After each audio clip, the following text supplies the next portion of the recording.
All right, welcome back to the We Shall Not Sleep podcast. Thank you so much for hanging in with me and bearing with me in the last several weeks as I have been off. I do appreciate all of the patience and the continued support. The reason why I've been off, I'll get to in a minute. That's the whole purpose of this entire little episode. Another drive time will be explained in 1 minute. But for those who are new to the show, I just say thank you so much for checking this out. This is a show that I've tried my best to stay consistent with, have interviews, and also just share my thoughts. The whole premise of this is that a lot of the stuff that I think is incredibly important for the church, we've just been sleeping on. We've been slothful with, and we have not done a very good job of teaching people a lot of the fundamental things that affect our world. And so when Christians go out away from church and spend the vast majority of their lives away from a church building on a Sunday morning, they're left to their own devices and how to think about very controversial things because the church refuses to actually talk about these things. And the whole premise of We Shall Not Sleep is we cannot sleep on these topics. We cannot be asleep, spiritually asleep to these things. We have to educate one another. Otherwise, who or what is going to? And that can be a very scary proposition to face, especially as our kids continuing to grow up in a more secularized world away from virtues and morals. So that's what we're trying to do here is have controversial conversations that are done in a responsible way that have mature adults talking about things that they're passionate about, that they feel called to, and discussing topics that you might not hear from the pulpit, which is a shame because as a pastor myself, I actually try to lean heavily into those things, not run from them. So if you are a fan of that premise, I would encourage you to follow us on Facebook. We Shall Not Sleep podcast. You can subscribe to us wherever you get your podcasts, Spotify, Apple, Google, third parties. We're hosted on SoundCloud if you want to check us out there. Thank you so much. And if you ever want to connect with the show, email a topic or submit some feedback or criticism, constructive criticism, hopefully, you can email the show at wsnspodcast@gmail.com. Excellent. So, update, I am feeling much better. I was diagnosed with COVID back on October 8th, and because of that, I just didn't have a whole lot of energy. And like the millions of people around the globe who have suffered from this terrible illness, each person has a different immune response to it. And mine, like a lot of people, was good. I didn't have a really bad case of it, but then I worsened. My condition worsened about day 6, and I felt pretty labored as far as my breathing goes. And I had to get some medical attention, and I did, and I got that, and I was feeling better within just a few hours after getting some medication.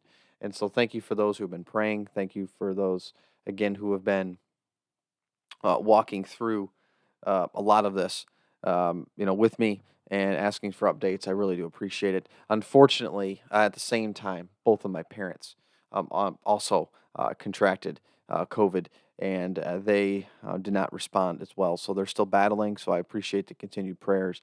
That's all I'm going to say on that matter. So the title of this episode's empathy, and it's something that it's biblical. Like sympathy, and compassion. Though those are things that get thrown around there with empathy as well, and they're not at all the same thing. Compassion from a biblical standpoint, that's being able to come alongside people, and being able to, if you're moved with compassion, you're going to do something. You have this will to do something. If you have compassion on somebody, you step into their lives and you're doing something. Sympathy, that's something that it's like, oh, I feel sorry for that person. And also, from a perspective that I come at, it's something that you're just extending thoughts, and that's it. It's not bad to sympathize with people, but it's different. It's different. Sympathy involves definitely an understanding from your own perspective, saying, yeah, I can see where that person's coming from. But empathy, Empathy moves you to put um, it moves yourself. You're putting yourself in another person's shoes. And compassion is then doing something, having compassion with people from a biblical perspective. It's what Paul talks about in Romans when he says, "Rejoice with those who rejoice, weep with those who weep." He also says later in Galatians, bear one another's burdens, and then so fulfill the law of Christ. So in the same way, in 1 Corinthians 12, if one member suffers, all suffer together. If one member is honored, all rejoice together. It's a teamwork. It's an aspect of that. And so when we look at empathy, it's trying to put yourself in another person's shoes. You might not be able to relate to them as far as I don't know what you're going through, but I want to spiritually put myself in your position. I want to feel what you feel. It's called, in another way, intercessory prayer.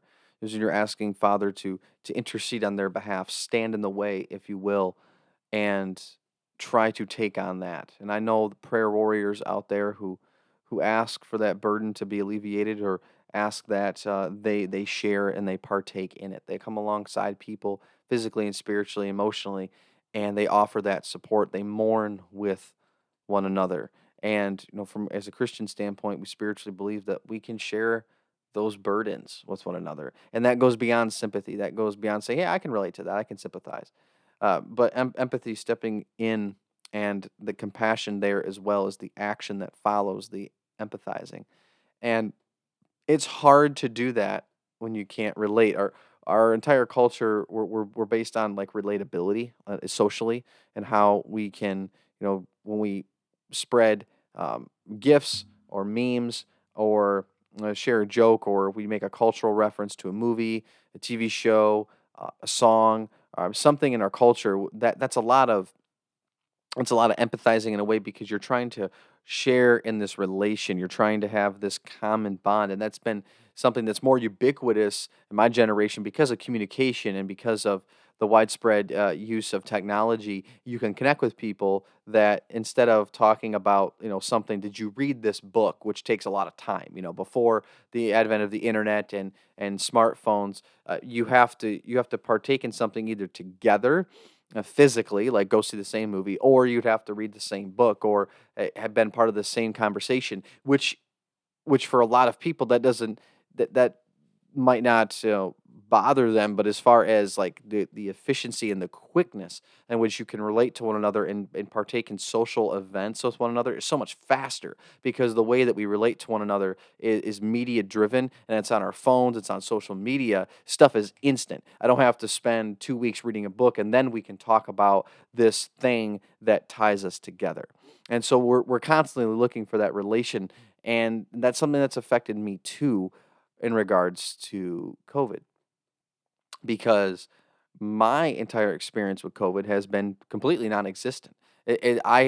Since basically February of 2020, my workplace was deemed essential by the U.S. government and the state of Michigan, and so I continued to work. I only knew a couple people in my family that ended up contracting the virus, but I never had to file for unemployment. I never had to take extra precautions, because my immediate family, who I was living with at the time before I moved out, none of us got it. We were spared, and so you can empathize. You can try to put yourself in other people's shoes. But I actually didn't know a whole lot of people who had it. It was from a distance. It wasn't in my immediate circle, and that was until the second week of October here. And so the last 2 weeks have been a stark reminder of the importance of empathy and compassion. Even when you're distant from people, it's saying, really, I don't know what's going to happen until it happens to me. And it has happened. And the one thing, I'm not going to tell what people should or shouldn't do medically. I'm not even going to come close to doing that. I'm not here to preach that, because I don't know your medical situation. I don't know the history with you and your doctor. So I'm not going to do that. A lot of people take this stance as, once they experience it, they get on a pedestal, and then they tell you what you should do based on my experience. I'm not doing that. That's not the purpose of this. I am only sharing my experience. What you want to do is your business. And I'm not in the business of telling you what you should or should not do, especially when it comes to your own health.